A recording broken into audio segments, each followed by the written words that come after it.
Después de la decisión de las autoridades de Bahrein de revocar la ciudadanía del ulema el Sheikh Isa Ahmad Qasem, el alto comisionado de las Naciones Unidas para los Derechos Humanos se ha movilizado y emitió una declaración describiendo la decisión como injustificada y contraria a las leyes internacionales y que los procedimientos legales no fueron considerados al tomar la decisión. El alto comisionado de la ONU reveló que el número de ciudadanos cuya nacionalidad fue revocada es mucho mayor al número declarado de 250.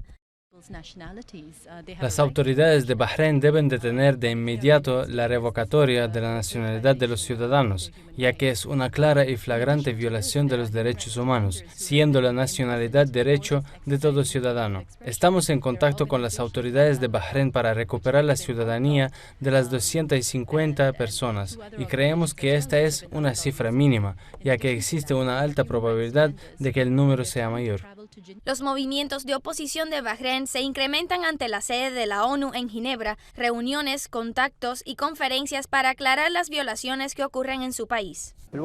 En un momento en que continuamos nuestro trabajo con los gobiernos influyentes del mundo como Estados Unidos y Europa, no esperamos una mayor presión sobre Arabia Saudita o Bahrein, solo esperamos que haya preocupación internacional, más bien algo más que preocupación. Estamos presionando en ese sentido. El destino de quienes les fueron revocadas sus nacionalidades está rodeado de grandes peligros, en especial para aquellos que no tienen la posibilidad de salir del país.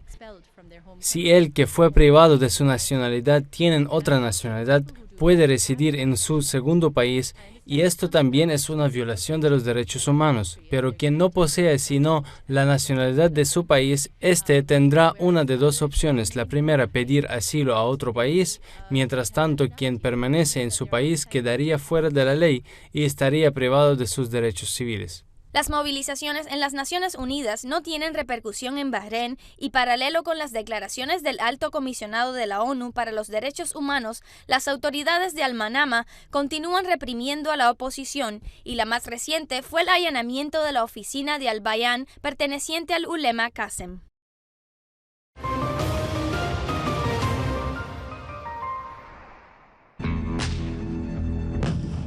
10 años han transcurrido desde la Segunda Guerra de Israel contra el Líbano, y el trauma no ha abandonado a los soldados del ejército israelí que participaron en la misma, condenándolos a vivir en una espiral interminable de sufrimiento a causa de la ansiedad.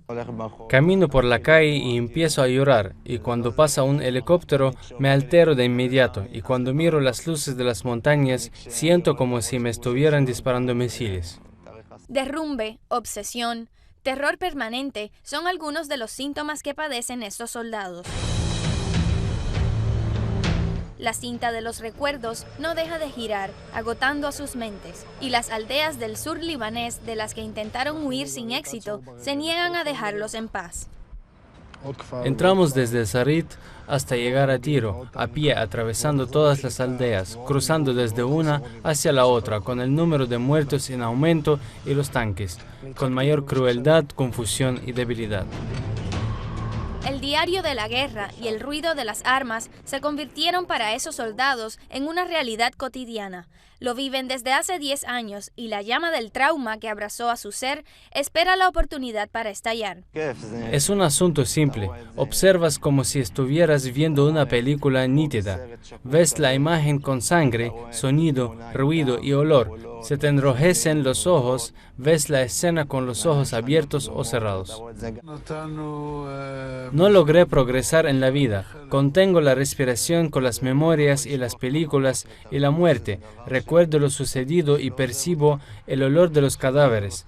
No puedo olvidar. De noche golpeo la pared con mi mano, agito la cama y me digo a mí mismo, ¿cuándo termina todo esto?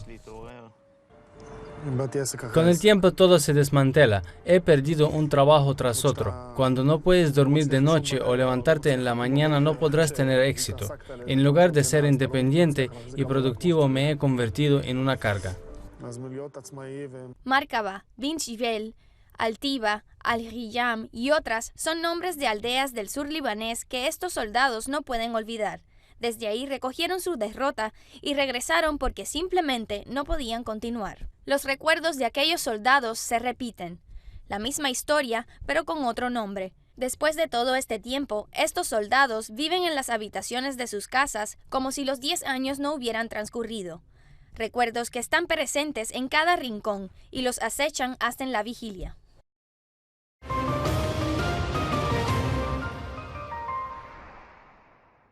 Tirán y Sanafir son dos islas situadas cerca del puerto de Aqaba en el Mar Rojo. Son dos islas egipcias, de acuerdo con todos los mapas de la región que datan de diferentes periodos de la historia y los cuales se encuentran conservados en universidades internacionales tal como Berlín y Stanford. Son egipcias también, de acuerdo a convenios suscritos por Egipto con el Estado otomano a comienzos del siglo pasado y posteriormente con Britania durante la Primera Guerra Mundial, hecho que consagra la soberanía de Egipto sobre las dos islas en aquel entonces. Arabia Saudita no existía como nación, pero tras su declaración como reino con las fronteras reconocidas internacionalmente y específicamente el año 50, Arabia Saudita anunció que posee la isla de Tirán, pero la respuesta de la Cancillería egipcia resolvió el diferendo, afirmando que la isla le pertenece a Egipto, y según el derecho internacional, todas las islas que se encuentran dentro de una distancia de 3 millas náuticas se encuentran bajo la soberanía del Estado que supervisa estas aguas. Durante la Guerra del 67, Gamal Abdel Nasser afirmó la posesión de Egipto de las islas, cuando Israel las ocupó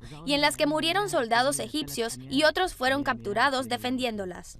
Asimismo, el nombre de Tirán y Sanafir fue mencionado en el acuerdo de Camp David durante la presidencia de Anwar Sadat, considerándolas dos islas egipcias según las delimitaciones internacionales reconocidas por las Naciones Unidas. Durante la gestión del expresidente Hosni Mubarak, y específicamente a principios de los años 80, fue aprobada una resolución ministerial que establece una reserva natural en ambas islas. El nombre de estas islas jamás estuvieron unidas al nombre de Arabia Saudita, sino durante la visita del rey saudí Salman bin Abdelaziz a Egipto en abril pasado.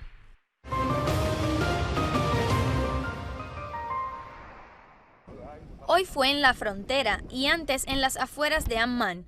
¿Podría Jordania convertirse en un nuevo teatro de acciones terroristas? Lo que refuerza esta hipótesis es el breve intervalo de tiempo entre el ataque de Al-Rukban y el ataque contra la sede de la inteligencia jordana en el campamento de Al-Buqa, en las afueras de la capital hace días. Daesh se atribuyó la responsabilidad del ataque en el campamento más grande de refugiados palestino. El rey de Jordania siempre ha repetido una frase que reza que las amenazas de los grupos extremistas representan la mayor amenaza a la estabilidad en Jordania. De hecho, el monarca hizo la consigna de la firmeza y, en efecto, tradujo esto sobre el terreno, precisamente este año, cuando las fuerzas de seguridad jordanas realizaron una amplia operación militar en la ciudad de Irbid, en el norte del país, liquidando a un número de militantes considerados por los investigadores como simpatizantes de Daesh y relacionados con lo que acontece en Siria. Estos estaban planeando ejecutar atentados suicidas contra centros comerciales y edificios gubernamentales en Jordania. El reino, que logró obtener su venganza por la ejecución del piloto Mad Kazazbe a manos de Daesh, quemándolo hasta morir en febrero del año pasado, persigue las células durmientes en el interior y el terrorismo en el exterior, a través de su participación en la coalición internacional que dirige Washington y la Alianza Islámica liderada por Arabia Saudita para combatir el terrorismo. Si el ataque contra el campamento de Al-Buqa indica que la amenaza terrorista procede desde el interior como resultado de la pobreza y el desempleo y, por tanto, de un caldo de cultivo adecuado para el extremismo, en un país donde residen más de 630.000 refugiados sirios, el ataque con explosivos de la fronteriza Al-Rukban apunta a un peligro extremo que amenaza el reino, lo cual requiere de la coordinación entre los cuerpos de seguridad sirios y jordanos, como lo perciben los analistas, especialmente después que el ejército jordano declarara las zonas fronterizas con Siria e Irak zonas militares cerradas. Asimismo, observamos el papel de Jordania en la crisis de Siria desde sus inicios, o sea, con la instalación de campos de entrenamiento y la facilitación del establecimiento de un centro de operaciones militares, el MOC, además de permitir el paso de militantes y armamento hacia Siria, según acusaciones de algunos a las autoridades jordanas. Todos son planeamientos legítimos, y en este contexto, la pregunta es: ¿será lo que sufre Jordania y Turquía, así como Libia, producto de los golpes que recibe Daesh sucesivamente en Al-Fallujah y Al-Raqqa? John Brennan, director de la CIA, señala que los éxitos conseguidos contra Daesh en Siria e Irak lo obliga a cambiar sus tácticas, lanzando ataques fuera de sus baluartes. Al-Baghdadi, en un mensaje a sus seguidores en Irak, les pidió huir hacia Turquía o cualquier otro país. Así reza la carta del líder de Daesh.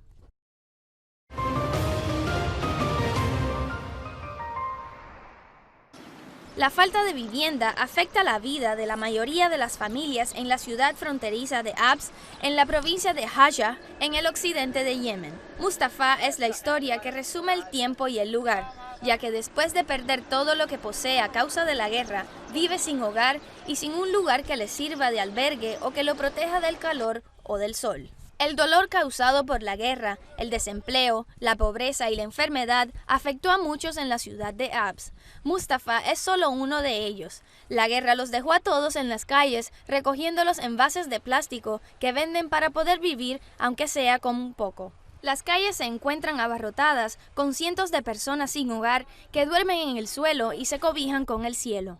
Aquel que las circunstancias no lo ayudaron a recoger plásticos, solo le queda pedir limosna y extender la mano. Las estadísticas oficiales señalan que más de 100.000 desplazados quedaron sin hogar a causa de la guerra en las zonas fronterizas en Hajj, en un momento en que las organizaciones no gubernamentales señalan que más de 20.000 personas quedaron sin hogar.